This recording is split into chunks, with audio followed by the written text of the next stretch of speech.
ya ampun, orang-orang di Jakarta, di Batavia yang jaraknya ratusan kilometer aja denger jelas banget. Bayangin, jaraknya sejauh itu loh. Bahkan katanya suara ledakan Krakatau ini kedengeran sampai ke Perth, Australia. Halo teman-teman, Assalamualaikum. Terima kasih karena sudah mampir ke videoku. Apa kabar kalian semua? Semoga baik-baik aja ya. Hari ini aku mau ngajak kalian mundur ke belakang, jauh banget ke belakang. Kita mau bahas sesuatu yang luar biasa. Bisa dibilang mengerikan dan benar-benar mengguncang peradaban waktu itu. Ini bukan cerita horor yang ada kuntilanaknya, bukan juga cerita konspirasi yang bikin geleng-geleng.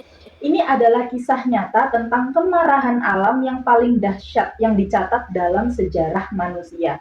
Kita bakal ngobrolin tentang letusan Gunung Krakatau di tahun 1883.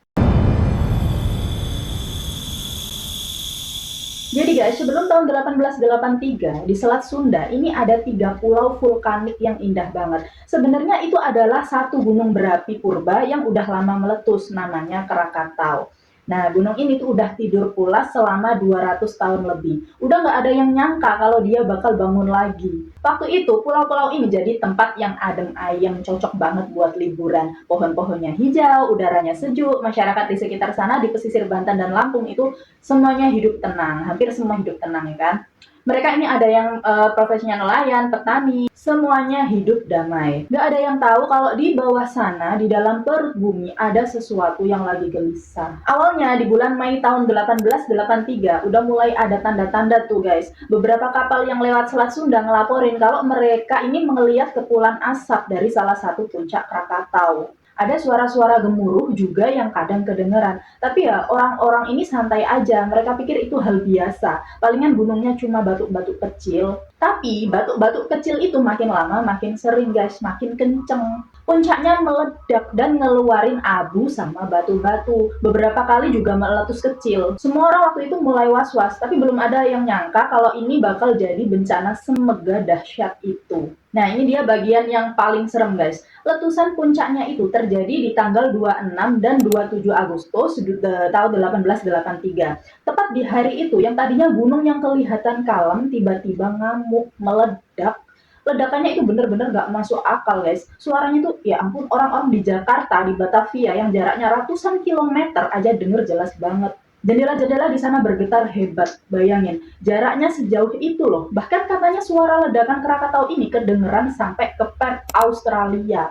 Itu jaraknya hampir 4.500 kilometer. Sampai di sana suaranya kayak meriam raksasa yang ditembakkan terus-terusan. Makanya letusan Krakatau ini disebut sebagai suara paling keras yang pernah didengar manusia di muka bumi. Letusannya nggak cuma sekali, dia terus-terusan meletus, ngeluarin awan panas dan abu vulkanik yang tingginya mencapai puluhan kilometer ke atas langit.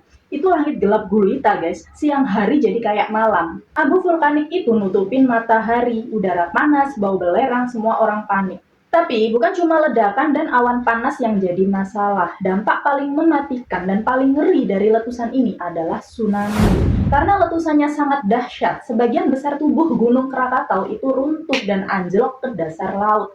Bayangin, ada bongkahan gunung sebesar itu jatuh ke air. Pasti gelombangnya gila-gilaan kan? Nah itu dia, gelombang tsunami yang terbentuk itu nggak main-main guys. Tingginya konon sampai 30 meter. Itu setinggi gedung 10 lantai loh. Tsunami itu benar-benar nggak ngasih ampun. Dia langsung nyapu habis seluruh pesisir di Selat Sunda. Pesisir Banten, pesisir Lampung, semua hancur lebur. Rumah, pohon, semuanya ludes. Orang-orang yang tadinya panik karena letusan, tiba-tiba harus berhadapan sama gelombang raksasa. Total korban tewas akibat tsunami ini diperkirakan mencapai lebih dari 36.000 jiwa. Bayangin guys, jumlah korban sebanyak itu dalam sekejap. Nah, yang bikin Krakatau ini makin spesial, dampaknya itu nggak cuma di Indonesia. Letusan ini benar-benar ngasih efek ke seluruh dunia. Abu vulkaniknya ini nyebar ke atmosfer bumi, nutupin cahaya matahari. Akibatnya, suhu rata-rata global menurun selama beberapa tahun. Iklim jadi berubah. Di Eropa dan Amerika, matahari sorenya jadi super merah. Saking merahnya, banyak pelukis waktu itu, kayak William Ashcroft, sampai ngelukis fenomena ini. Mereka kira itu fenomena aneh dari langit, padahal itu efek dari abu abu Krakatau. Sekarang Krakatau yang asli udah nggak ada guys, yang tersisa cuma kaldera alias kawah besar di bawah laut. Tapi di tahun 1927 dari dasar kaldera itu mulai muncul lagi aktivitas vulkanik. Perlahan-lahan dia tumbuh jadi gunung berapi baru. Itulah yang kita kenal sekarang sebagai anak Krakatau. Dia masih aktif sampai sekarang guys. Setiap tahun dia makin tinggi. Jadi kita bisa bilang kalau anak Krakatau ini adalah anak dari Krakatau yang meletus dahsyat di tahun 1883. Jadi guys, cerita tentang Krakatau ini benar-benar mengajarkan kita. Kita pikir kita ini manusia yang paling kuat ya, yang bisa mengendalikan segalanya. Tapi di hadapan kekuatan alam yang sebegitu dahsyat, kita ini nggak ada apa-apanya. Letusan Krakatau itu bukti nyata betapa kecilnya kita di mata alam semesta ini. Semoga cerita ini bermanfaat dan menambah wawasan kalian ya guys. Kalau ada yang mau tanya-tanya atau mau usul cerita apa lagi, langsung aja komen di bawah ya. Jangan lupa like, share, dan subscribe biar aku makin semangat bikin kontennya. Sampai jumpa di cerita-cerita selanjutnya guys. Dadah, assalamualaikum.